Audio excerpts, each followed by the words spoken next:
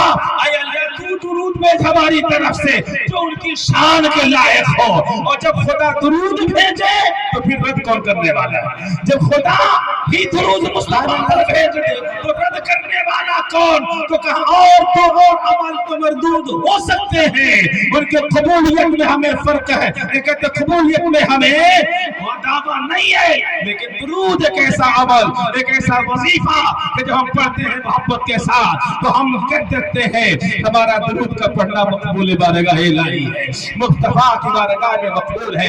آقا کریم فرماتے ہیں جب محبت سے میرا امتی مجھ پر درود پڑھتا ہے تو میں خود اسے سنتا ہوں. سبحان اللہ. درود پاک لازم پیش فرما اللہ سیدنا مولانا محمد و علی سیدنا مولانا محمد و صحابہ وسلم صلاۃ و سلام علیک یا رسول اللہ صلی اللہ تعالی علیہ وآلہ وسلم. میرے دوستو یہ تو تمہیدی گفتگو تھی. مولانا ایوب مفتی ایوب اظہری صاحب قبلہ آپ کے رہبر بھی ہیں, قائد بھی ہیں, امام بھی ہیں. بہت کم سمے میں انہوں نے بہت سارا کام کر کے دکھا دیا.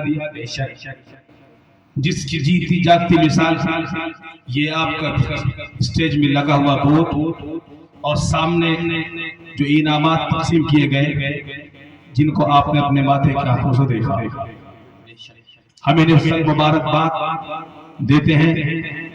اور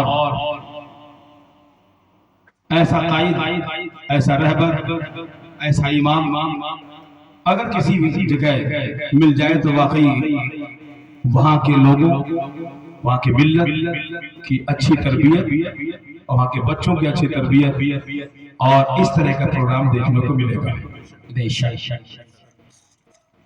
سب کے ذہن میں نہیں آنے. امامت تو کرنے والے بہت لوگ کرتے ہیں جو کئی سال تک رہتے ہیں, لیکن یہ شعور بھی نہیں رہتا کہ ہمیں کیا کرنا ہے اور کیا نہیں کرنا. ایک بڑی جگہ سے پڑھ کے آنے کا یہی فائدہ ہوتا ہے.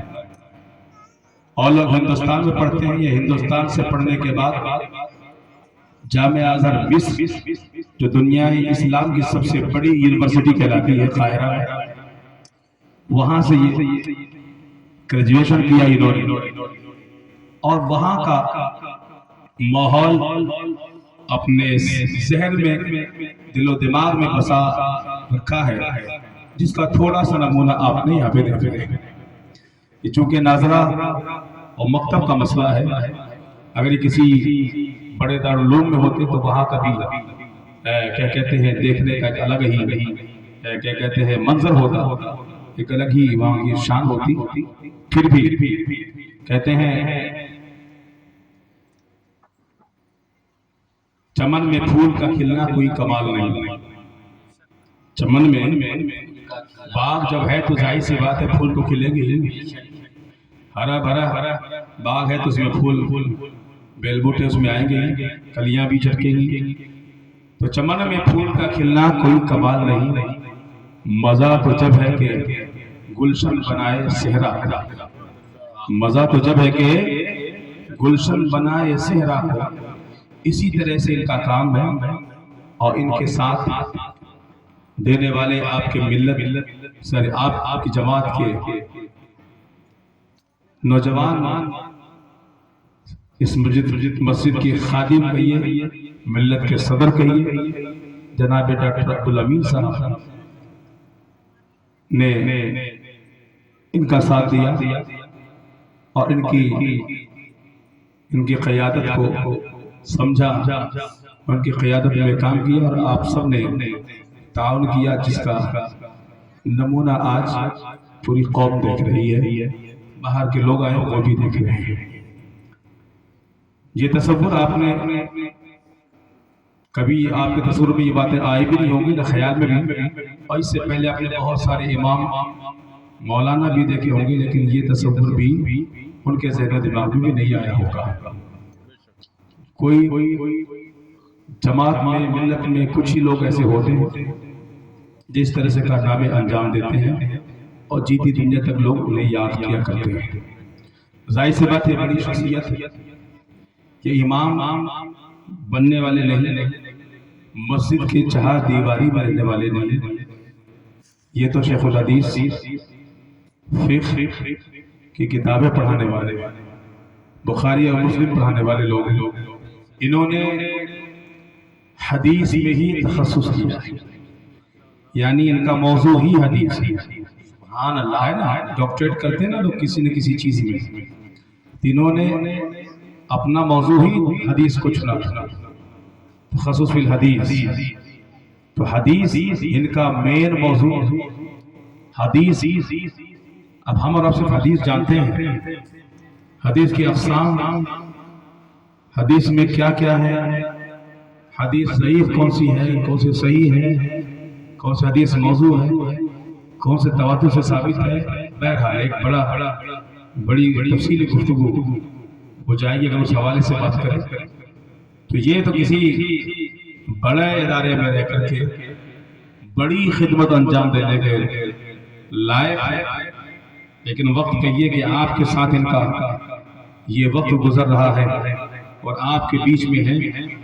آپ کی ملت کے بچوں کو انہوں نے جو دیا ہے تو بچے اپنی زندگی پر اسے سنبھال کے رکھیں گے تو ان کا احسان مند رہیں گے اور ان کا شکر گزار رہیں گے۔ اس لیے کہ یہ عمر وہ عمر ہے جو کبھی بھلاتی نہیں ہے۔ یہ عمر وہ ہے کہ اس عمر میں جو یاد ہو جاتی ہے باتیں وہ پوری زندگی بھر یاد رہتی ہے۔ جوانی کا یاد ہوا تو بھول جاتا ہے، ادھیڑ کا یاد کرنا بھول جاتا ہے، لیکن یہ بچپنا جو ہے اس عمر میں جو یاد باتیں ہو جاتی ہیں وہ یاد رہتی ہے۔ تو ایسے جو آپ نے دیکھا ہے، انہوں نے دیکھا، ان بچوں کو اپنی پوری زندگی پر وہ چہرہ بھی یاد رہے گا، یہ اسٹیج بھی یاد رہے گا، اور جو دیا گیا ہے وہ بھی سبھی ان کو یاد رہے گا۔ یہ وہ کام ہے میرے عزیزوں اور بزرگوں۔ مفتی ایوب خان ازہری دامت برکات و قصیہ کی یہ کاوش، یہ محنت، یہ جذبہ، یہ شوق، یہ ذوق اور آپ کا ان کے ساتھ دینا، رات کے انہیں 1 بج رہے ہیں تب تک آپ کا بیٹھنا، یہ تمام باتیں اس بات کا ثبوت دیتی ہیں کہ آپ بھی بیدار ہیں، اور جب آپ کا امام بیدار ہے تو یاد رکھیں قوم بھی بیدار ہو رہے گی۔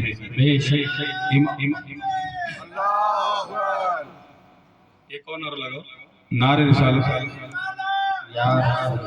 پورا نعرہ نہیں لگا، نعرہ رسالت بھی کہہ دیجیے۔ امام بیدار ہے تو قوم بیدار ہے، امام اگر سو گیا تو قوم تو ایسی سوتی ہے۔ جگہ جگہ کے تمہیں تھک چکے ہیں ہنگامے، ہمارا حال تو ہے کہ ہم یہ بس اتنا کہتے ہیں، قوم تو اتنی سوتی ہے کہ کہا ہے کسی نے بہت پہلے کہ جگہ جگہ کے تمہیں تھک چکے ہیں ہنگامے، نشاط لذت خواب گراں بدل ڈالو، نشاط لذت خواب گراں بدل ڈالو، نہ سمجھو گے تو مٹ جاؤ گے اے، نہ سمجھو گے تو مٹ جاؤ گے اے ہندی مسلمانوں، تمہاری داستان تک بھی نہ ہوگی داستانوں میں۔ تو میرے دوستو، دنیا تو یہی چاہتی ہے، دنیا کہ آپ کے داستان بھی مٹا دی جائے، آپ کی تاریخ بدلی جا رہی ہے، آپ کے کارنامے بدلے جا رہے ہیں، آپ کے نام بدلے جا رہے ہیں، سب کچھ بدلا جا رہا ہے۔ یہ ضرورت ہمیں نہیں ہے اور ہمیں اس کی فکر بھی نہیں ہے، لیکن یہ ساری چیزیں، یہ سارے واقعات، یہ ساری کارکردگیاں ان کی ہمیں جگا رہی ہے۔ بیدار ہو جاؤ، نہیں بیدار ہو گے تو تمہیں بچانے والا بھی کوئی نہیں ملے گا، بیدار رہو گے تو تمہیں کوئی اور ڈرانے والا بھی نہیں ملے گا۔ لہٰذا اپنے آپ کو بیدار کرو، اور بیداری کا ثبوت جب دیتے رہو گے تو انشاءاللہ جو قوم اپنی مدد کرتی ہے تو اللہ تبارک و تعالیٰ غیب سے اس کی مدد فرماتا ہے اور غیب سے اس کا انتظام فرما دیتا ہے۔ تو میرے دوستو، یہ آپ کی رات تک بیٹھنا گویا ایک بیداری کو ثبوت دے رہی ہے، اور بیدار ہیں آپ لوگ۔ اللہ تعالیٰ آپ کی بیداری کو تعدیر قائم و دائم رکھے۔ مجھے ڈاکٹر امین صاحب نے کئی بار کہا سرورہ آنے کے لیے، لیکن میری اپنی مصروفیت و مجبوریاں کہ میں وقت نہ دے پایا اور نہ آ پایا۔ غنیمت سے آج مولانا مفتی ایوب خان ازہری صاحب کا یہ پروگرام مجھے یہاں تک پہنچایا۔ میرے بعد ایک اور خطیب جو بہت دور سے سفر کر کے تشریف لائے ہیں، یعنی ہے انہیں کے علاقے کے بہرائچ کے سرزمین سے جناب مولانا عارف صاحب، ان کو بھی آپ کو سننا ہے۔ میں اپنی باتوں کو سمیٹوں گا انشاءاللہ بہت جلدی، اور امید قوی ہے کہ مفتی ایوب خان ہزاری کی یہ محنت ہے، یہ کاوشیں رنگ لائیں گی اور آپ ان کی محنتوں کو سراہیں گے، ان کی کاوشوں کا ایک بہتر رزلٹ دیں گے اور اپنے بچوں کو مدرسہ ریگولر بھیجیں گے، مدرسہ بھیجیں، اسکول بھیجیں۔ خواتین اسلام جو آئی ہوئی ہیں، پہلا مدرسہ ماں کا گود ہوتا ہے، دوسرا مدرسہ مکتب ہوتا ہے جو کسی استاد کے پاس بچہ کے پڑھتا ہے۔ ماں کا گود پہلا مدرسہ ہے بچے کا۔ ماں جیسی تربیت دے گی بچہ ویسا ہی تربیت پائے گا، ماں جیسے سکھائے گی بچہ ویسے سیکھے گا، ماں جیسا پڑھائے گی بچہ ویسا پڑھے گا۔ ماں کے پیٹ میں جب بچہ ہوتا ہے تب بھی ماں کا اثر اس بچے پر پہنچتا ہے، چونکہ وہ پروان کسی باہری غذا سے نہیں چڑھ پاتا، بلکہ وہ پروان چڑھتا ہے، کہتے ہیں اس کی گروتھ ہوتی ہے تو ماں جو کھاتی ہے اسی سے اس کا گروتھ بھی ہوتا ہے۔ ماں جو سوچتی ہے وہی اس کے اندر بھی سوچ آتی ہے۔ یہ کیسے ہم کہتے ہیں کہ ماں جو کرتی ہے بچہ بھی وہی اڈاپٹ کرتا ہے؟ یہ ہمارے پاس تاریخ ہے، ہم ایسی ہی بات نہیں کرتے بلکہ تاریخ کی بات کرتے ہیں کہ ماں جو کرتی ہے بچہ پیٹ کے اندر ہوتا ہے، لیکن ماں کے کرنے کا اثر اس بچے پر پہنچتا ہے۔ آئیے شہنشاہ بغداد کی بارگاہ میں چلتے ہیں، میرا غوث آپ کا غوث، ولیوں کا تاجدار شہنشاہ بغداد سیدنا شیخ عبدالقادر جیلانی غوث اعظم رضی اللہ تعالیٰ عنہ کو جب مکتب میں بھیجا گیا، آپ مکتب میں جا کر ضرور ادب طے کرتے ہیں۔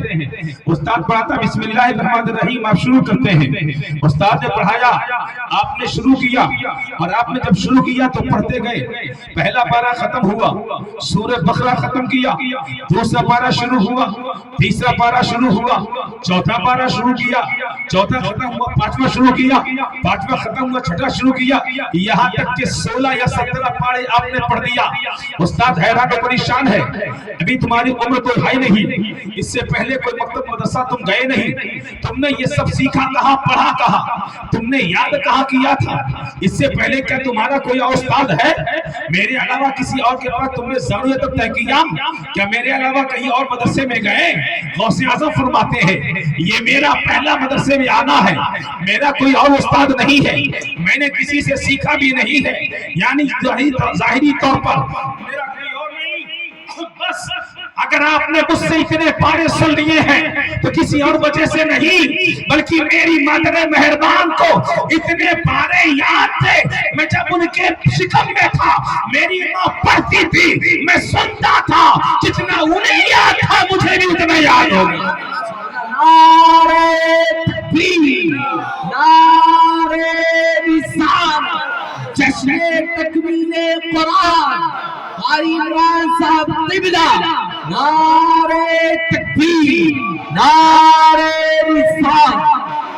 پتہ چلا بچہ شکم میں ہوتا ہے، ماں پڑھتی ہے، قرآن تو بچے پر اثر ہوتا ہے، بچہ قرآن کے پاروں کا حافظ بن جاتا ہے۔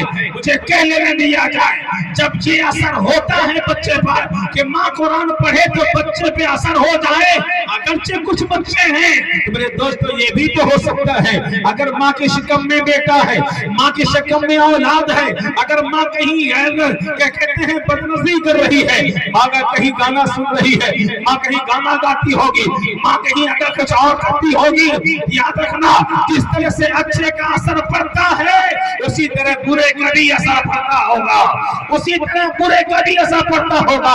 تو ضرورت اس بات کی ہے کہ جب شکم میں اولاد ہو تو ماں کو وہ کام کرنا چاہیے کہ جب اثر ڈالے تو بچے پر وہ اثر ڈالے جو خدا کا قریب کرنے والا ہو، جو مصطفیٰ کا محبوب بنانے والا ہو، جو خدا کو راضی کرنے والا کام ہو وہ کام کرے۔ اسی لیے کہا ماں کا گود سب سے پہلا مدرسہ ہے۔ میرے دوستوں اور بزرگوں، وہیں سے بچے پروان چڑھتے ہیں، وہیں سے تربیت پاتے ہیں۔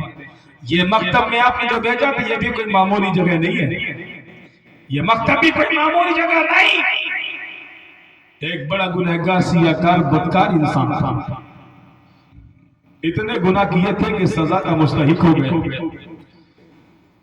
انتقال ہو گیا، بیوی چھوڑا، لیکن بیوی اس کی حاملہ تھی، پیٹ میں اس کا بچہ تھا، ایسی عالم میں وہ دنیا سے چلا بھی گیا۔ قبر میں جب اتارا گیا تو یاد رکھنا قبر میں تو وہی ہوتا ہے جو آپ کر کے جاتے ہیں۔ عمل آپ کے اچھے ہیں تو جزا ملے گا، اگر عمل برے ہیں تو سزا ملے گا۔ قبر میں وہی ملتا ہے جو آپ یہاں کر کے جاتے ہیں۔ اس لیے میں اکثر کہا کرتا ہوں کہ قبر میں جانے والا ساتھی بناؤ، جو قبر میں اتر جائے وہ ساتھی بناؤ، جو قبر میں تمہارا ساتھ دے وہ ساتھی بناؤ۔ اور میں کہا کرتا ہوں وہ یار، وہ دوست، وہ تمہارے پڑوسی، وہ قریبی، وہ تمہارے عزیز، وہ تمہارے قریب تمہارے ساتھ نہیں جا سکتے۔ جائیں گے کچھ لوگ آدھے راستے تک، کچھ تو جنازے پہ جاتے ہیں تو جنازہ بھی نہیں پڑھتے ہیں، دور سے کھڑے ہو کے دیکھتے ہیں کہ جنازہ ہو رہا، اور جب جنازہ ہو جاتا ہے تو آ کے کندھا دینا شروع کر دیتے ہیں۔ یعنی ہمارا حال کچھ ایسا ہے کہ ہم ہیں مسلمان، لیکن ایک اپنے مسلمان بھائی کا ایک حق جو ہوتا ہے، مومن کا مومن پر حقوق ہے، ان میں سے ایک حق یہ بھی ہے کہ جب کسی مومن کا جنازہ پڑھا جائے تو مومن اس کا جنازہ پڑھے، یہ مومن کے حقوق میں سے ہے۔ لیکن ہمارا حال یہ ہوتا ہے کہ ہم کبھی ناپاک ہوتے ہیں کہ جنازہ نہیں پڑھ پاتے ہیں، ہمارے کپڑے پاک نہیں ہوتے جنازہ نہیں پڑھ پاتے ہیں، گئے تو ضرور تھے شرم کی وجہ سے، لیکن اتنا دور کھڑے رہے جنازہ وہاں ہو رہا ہے، اور جب جنازہ ہو جاتا تو کندھا دینے چلے جاتے ہیں، کچھ آدھے راستے سے واپس آ جاتے ہیں، کچھ جاتے ہیں جو ساتھ ساتھ قبرستان تک جاتے ہیں۔ فاضل بریلوی کہتے ہیں، فاضل بریلوی کہتے ہیں، ہائے غافل وہ کیا جگہ ہے جہاں، ہائے غافل وہ کیا جگہ ہے جہاں 5 جاتے ہیں 4 پھرتے ہیں، ایک تو کندھے پہ لے جسے لے جایا جا رہا ہے وہ ہے، اور 4 کندھے دینے والے ہیں، وہ اتارتے ہیں قبر میں پھر چلے جاتے ہیں۔ تو کتنا بھی قریبی ہو، چاہے وہ بیٹا ہو تو قبر میں نہیں جاتا، بے ماں ہو تو قبر میں ساتھ نہیں دیتی، باپ ہے تو قبر میں ساتھ نہیں دیتا، اگر دوست ہے تو ساتھ نہیں دیتا، پڑوسی ہے تو ساتھ نہیں دیتا، عزیز ہے تو ساتھ نہیں دیتا، مار ہے تو ساتھ میں نہیں رہتا، غریب ہے تو ساتھ میں نہیں رہتا۔ میں کہتا ہوں جو دکھنے والے یار ہیں وہ قبر میں ساتھی نہیں بنتے، جو نہ دکھنے والی شے ہے وہ قبر میں تمہارا ہمارا ساتھی بنے گا۔ کون کہا؟ یہ دکھنے والے لوگ واپس آ جاتے ہیں، وہ عمل جو تم نے کیا ہے دکھتا نہیں ہے، نماز پڑھی ہے اجر دکھتا نہیں ہے، قرآن کی تلاوت کیا ہے اجر ثواب دکھتا نہیں ہے، خیرات کیا ہے اجر دکھتا نہیں ہے، صدقہ کیا ہے اجر اس کا دکھتا نہیں ہے، تم نے نیکیاں کی ہیں اس کا پھل دکھتا نہیں ہے۔ یہ نماز، یہ تلاوت قرآن، یہ صدقات و خیرات، یہی قبر میں ساتھی بنتے ہیں، یہی تمہارے ساتھ رہیں گے۔ تم نے عمل کیا ہے تو قبر میں یہ تمہارا ساتھ دیں گے۔ عذاب آئے گا تو نماز روکے گی، عذاب آئے گا تو صدقہ روکے گا، عذاب آئے گا تو کہتے ہیں خیرات روکیں گے، صدقات و خیرات۔ پتہ چلا جو دکھنے والے ساتھی وہ قبر میں ساتھ نہیں دیتے، جو نہیں دکھنے والے وہ قبر میں ساتھ دیتے ہیں۔ عقل مند کون ہے؟ جو قبر کا ساتھی ڈھونڈے۔ بے وقوف وہ ہے جو قبر کے باہر والی ساتھ بنائے۔ قبر کے باہر والے ساتھی یہ دنیا تک ہے، اور قبر کے اندر جو ساتھ دیتے ہیں وہ اعمال ہے، وہ نماز ہے، وہ روزہ ہے، وہ حج ہے، وہ زکوٰۃ ہے۔ ایسا ہی گنہگار بندہ اپنے بیوی کو چھوڑ کر گیا، عمل سے اس کی بیوی ہے، اس کا انتقال ہو گیا، گنہگار تھا، قبر میں ڈالا گیا، قبر کو بند کیا گیا، عذاب کے فرشتے آئے، مسلط ہو گئے، عذاب ہونے لگے، عذاب میں مبتلا۔ کچھ دنوں کے بعد اس کی بیوی کا حمل وضع حمل ہوا، بچہ پیدا ہوا، کچھ بڑا ہوا، اس لائق ہوا کہ وہ مکتب جا سکے۔ خاتون نے اس کے دل میں محبت تھی دین کی، اس نے کہا کہیں اور بھیجنے کے بجائے اسے کسی مولوی صاحب کے پاس، کسی امام کے پاس بھیجو تاکہ یہ جا کے اللہ کا کلام پڑھنا سیکھ جائے۔ اپنے اس چھوٹے سے بچے کو مکتب میں بھیجا، باپ کا انتقال ہو چکا ہے، آنے والا یتیم، قبر میں باپ کو عذاب ہو رہا، اس کی بیوی نے اپنے اس بچے کو مکتب میں بھیجا۔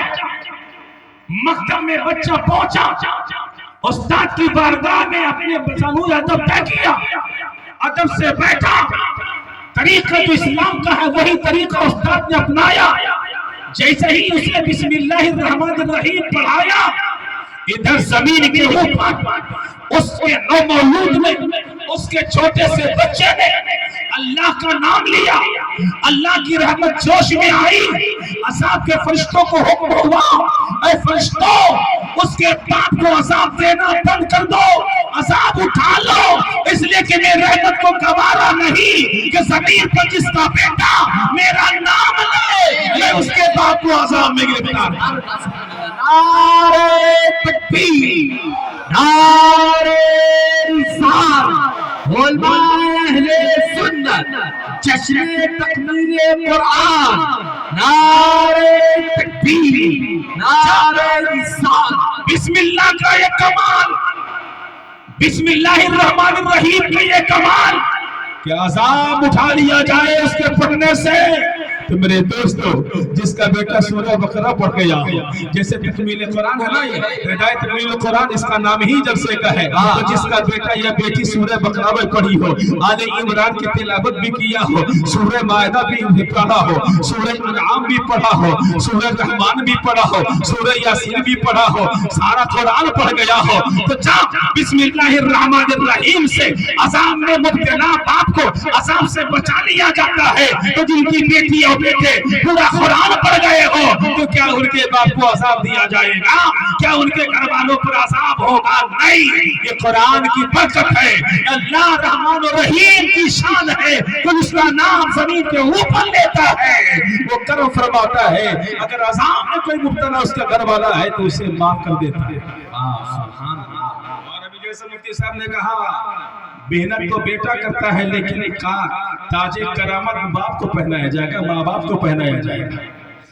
محنت بیٹا کیا، تاج کرامت باپ کو میدان محشر، اب وہ تاج جس کی شان یہ ہے کہ آسمان کا سورج اندھیری تاریکی کو چاک کرتا ہے، آسمان کا سورج جب نکلتا ہے تو رات رات نہیں رہتی ہے، اندھیرا اندھیرا نہیں رہتا ہے، اندھیرا بھی منہ چھپاتا ہوا نظر آتا ہے، تاریکی ختم ہو جاتی ہے، آسمان کا آفتاب دنیا سے تاریکی کو ختم کر دیتا ہے۔ میرے دوستو اس کی چمک دمک پوری دنیا کو منورہ مجلہ کرتی ہے، روشن کرتی ہے، یہ آفتاب کا کمال ہے۔ اس آفتاب کی چمک دمک بھی اس تاج کے سامنے پھیکی پڑ جائے گی۔ ایک حافظ قرآن کے باپ کو تاج ملے گا، ایک حافظ قرآن کے ماں باپ کو جو اللہ تاج عطا فرمائے گا، اس کی شان اس کے چمک دمک کا کیا کہنا کہ سورج کی جو کرنیں ہیں، سورج کی جو چمک ہے، یہ بھی اس کے سامنے پھیکا نظر آئے گا۔ میرے دوستو یہ قرآن کا کمال ہے، یہ اللہ کا کلام ہے۔ آؤ ایک واقعہ عرض کرتا ہوں۔ ہندوستان کا شہنشاہ اورنگزیب عالمگیر رحمت اللہ تعالیٰ علیہ، آپ کے والد محترم کون ہے بتاؤ؟ شاہجہاں ہے نا، شاہجہاں کے بیٹے ہیں عالمگیر اورنگزیب رحمت اللہ علیہ۔ عالمگیر اورنگزیب رحمت اللہ تعالیٰ نے کو شوق تھا قرآن پڑھنے کا بھی، قرآن لکھنے کا بھی، آپ قرآن کی کتابت بھی کرتے ہیں۔ کسی نے بلکہ بہت سے لوگوں نے ان کی تاریخ کو غلط بیان کیا ہے کہ وہ ایسا تھے وہ ایسے تھے، بلکہ ہمارے میں تاریخ آتی وہ ٹوپی بھی سلتے تھے، قرآن لکھتے تھے، اسی سے ان کا گزارا بھی ہوتا ہے۔ تھے پورے ہندوستان کے بادشاہ تھے نا، لیکن ان کی قناعت تھی، اور جب آدمی قناعت پسند ہو جاتا ہے نا تو پھر وہ دنیا کی دولت کا محتاج نہیں ہوتی، اس کا گزارا اسی میں ہوتی ہے کہ نہیں؟ قناعت بڑی دولت ہے۔ حضرت عالمگیر حسین رحمت اللہ تعالیٰ علیہ کو جب قرآن یاد کرنے کا شوق پیدا ہوا تو یاد کرنا شروع کیا، تو 6 مہینے میں قرآن یاد کرا۔ کتنے مہینے میں؟ یہ کب یاد کیا؟ ایک واقعہ ہوا کہ عالمگیر اورنگزیب رحمت اللہ علیہ نے اپنے بچے سے کہا تم حافظ بن جاؤ، ان کا بیٹا حافظ قرآن بنا۔ جب حافظ قرآن بن گیا ان کا بیٹا تو کہا جاؤ دادا کو سلام کر آؤ۔ تاریخ ایسی ہے نا، کہا جاؤ دادا کو سلام کر آؤ۔ پوتا سلام کرنے کے لیے گیا، شہنشاہ وقت کا بیٹا ہے، دادا شاہجہاں ہیں، ان کو سلام کرنے کے لیے ابا نے بھیجا ہے۔